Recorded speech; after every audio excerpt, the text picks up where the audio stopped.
there are many human beings, or most of the religions besides Islam, they have the concept of anthropomorphism. Most of the religions besides Islam have the concept of anthropomorphism. Anthropomorphism means Almighty God taking forms.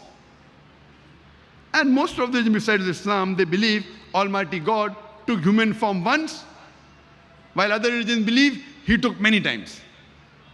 And they have a very good philosophy that Almighty God, He's so holy, He's so pure.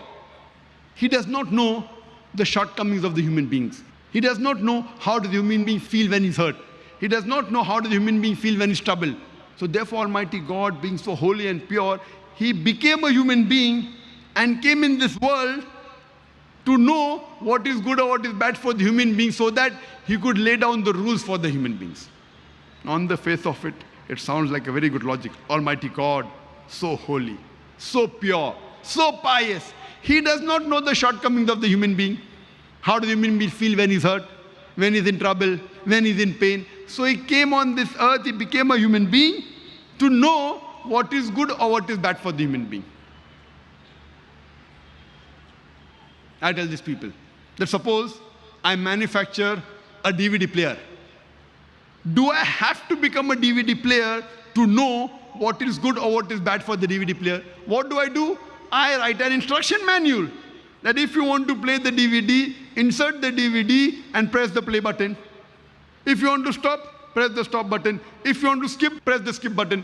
Don't drop it from a height, it will get damaged. Don't immerse it in water, it will get spoiled. I write an instruction manual. I don't have to become a DVD player to know what is good or what is bad for the DVD player.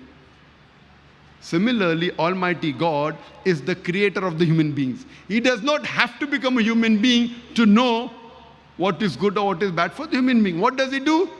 He reveals the instruction manual. And the last and final instruction manual for the human beings, it's the glorious Quran. This glorious Quran is the last and final instruction manual for the human beings. The do's and don'ts, what is good, what is bad for the human beings, is given in this last and final instruction manual, the glorious Quran. And Allah subhanahu wa ta'ala does not have to come down Himself to write the instruction manual. What does He do? He chooses a man amongst the men and communicates with them on a higher level, who we call as messengers of Almighty God. And He reveals the message. So if you understand the concept of God, of Allah subhanahu wa ta'ala in Islam, you will understand Islam in the right perspective. So to understand the concept of God in various religions, you have to read the scripture of that religion so that you understand religion in the right perspective.